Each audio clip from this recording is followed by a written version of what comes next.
మన ప్రస్తుత ఎమ్మెల్సీ అలాగే రెడ్ క్రాస్ చైర్మన్ అయినటువంటి పర్వతిరెడ్డి చంద్రశేఖర్ రెడ్డి గారు ఏందేందో మతి భ్రమించిందో లేకపోతే ఏమన్నా పోగొట్టుకున్నాడో లేదంటే ఏం జరిగిందో ఏమో జగన్మోహన్ రెడ్డి పిలిచి ఏమన్నా ఒక దెబ్బ కొట్టాడో ఏమో తెలియదు, కానీ ఆ ఫ్లక్చువేషన్లో వచ్చి ఈరోజు నారాయణ సార్ మీద నిందలేసేదానికి అనేక ప్రయత్నాలు చేస్తున్నాడు.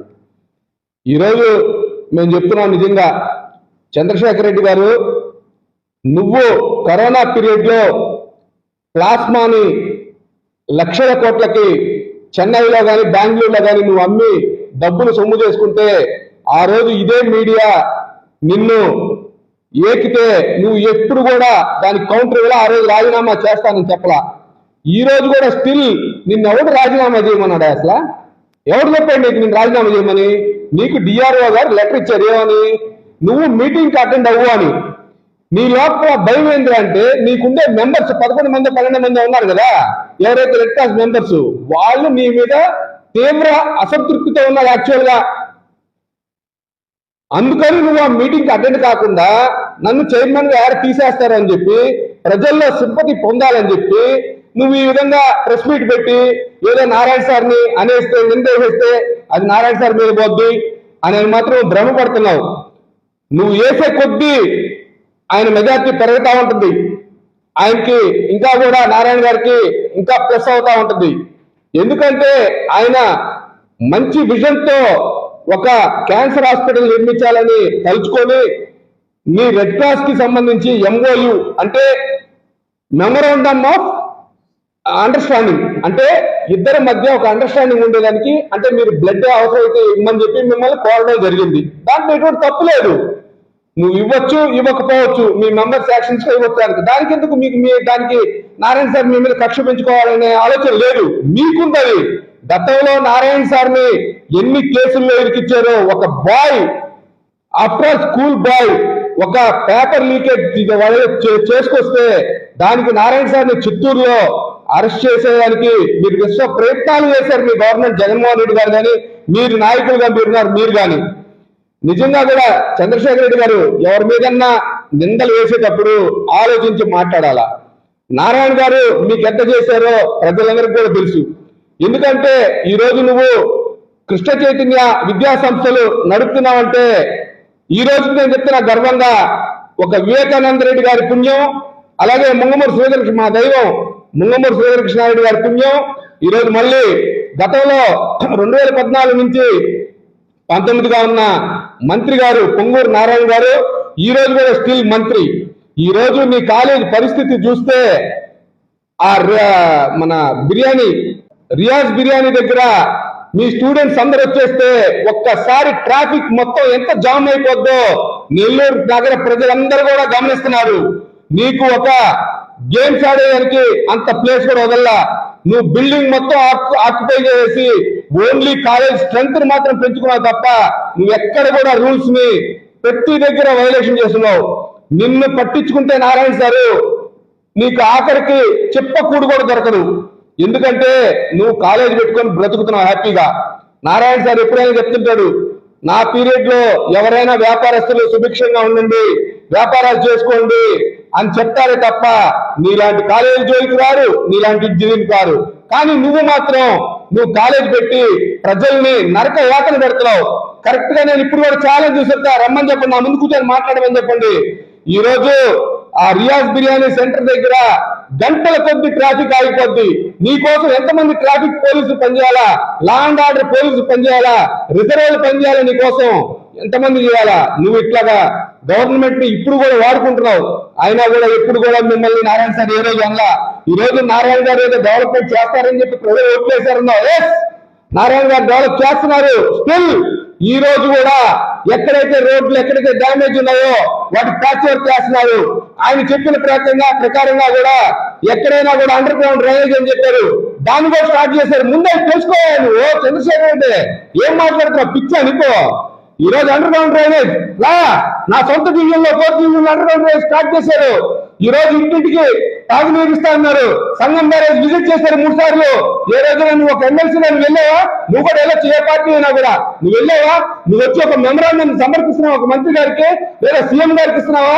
ఎంతసేపు జగన్మోహన్ రెడ్డి వెనకాల కుక్కలాగా తిరిగి ఆయన దగ్గర ఏదో షాల్ వేసుకొని ఊరికి పేరు పెట్టుకోవడం కాదు. చంద్రశేఖర్ రెడ్డి గారు, ఇది మంచి పద్ధతి కాదు. నువ్వు గతంలో కూడా ఎమ్మెల్సీగా గెలిచేదానికి మీ గవర్నమెంట్ వైసీపీ గవర్నమెంట్ ఎంత ఘోరాతి ఘోరాలు చేసిందంటే, యాక్చువల్ గా ఎవరైతే గవర్నమెంట్ టీచర్స్ ఉంటారో వాళ్ళ కోట్లు రావాల్సింది పోయి ఆఖరికి ప్రైవేట్ టీచర్స్ ని కూడా మీరు మెచ్ చేసుకొని వాళ్ళ దగ్గర కూడా ఓట్లు వేయించుకొని వాటిలో కూడా అన్ని దొంగ ఓట్లు వేయించుకొని నువ్వు నిజంగా గెలిచావు. లేకుండా అంటే ఎల్సీ రమణారెడ్డి గారు గెలవాలి యాక్చువల్ గా. కానీ మీరు అన్ని చేసి కూడా అన్ని పాపాలు చేసింది మీరు. కానీ ఈ రోజు ప్రజల ముందు సింపతి కోసం ఏమి నటిస్తున్నావు చంద్రశేఖర్ రెడ్డి గారు? అబ్బా అబ్బా అబ్బా అబ్బా అబ్బా, ఒక పిల్లవాడికి నువ్వు ఒక చిన్న హెల్ప్ చేయలేవు. ఏదైనా హెల్ప్ అడిగితే సార్ ఇట్లా మీ దగ్గర స్టూడెంట్ గా చేస్తున్నాడు, ఏదైనా ఫీజు తగ్గిమంటే మీరు అస్సలు దగ్గర కూడా మీరు అదే నారాయణ సార్ దగ్గరికి వచ్చి ఎంతో మంది స్లిప్పులు తీసుకొచ్చి హ్యాపీగా డిస్కౌంట్ తీసుకుంటున్నారు. కానీ నువ్వు మాత్రం ఏమి చేయవు. నువ్వు మాత్రం నీ బిజినెస్ ని బ్రహ్మాండంగా జరుపుకోవాలా? ఈ రోజు మళ్ళీ నెల్లూరు నగరానికి అంతా నువ్వు సర్వీస్ చేస్తా ఉంటావు. ఏ సర్వీస్ చేస్తావు నువ్వా? ఏ సర్వీస్ చేస్తావు చెప్పు. ముందు నీ ఇల్లు చక్కబెట్టుకో అక్కడ. నువ్వు ఈరోజు నిన్ను రాజీనామా చేయమని ఎవడు అడగలా. నువ్వెందుకు మళ్ళా ప్రజల దగ్గర సింపతి పొందేదానికి రాజీనామా అంటున్నావు. నేను ఎవ్వరూ అడగలా. నిన్ను డిఆర్ఓ గారు మీటింగ్ కి పిలిచారు. నువ్వు మీటింగ్ కి అటెండ్ అవ్వాలా. అంతేగాని అది స్టేట్ పాలసీ కింద నిన్ను పిలిచారు. అంతేగాని నిన్నేదో చైర్మన్ గా తీసేయడం, నేనే రాజీనామా చేస్తానని చెప్పడం, ఇవన్నీ కూడా మెహర్బానీ, ఇవన్నీ వేస్ట్. ఇవన్నీ నిన్నెవరు రాజీనామా చేయమనట్లా.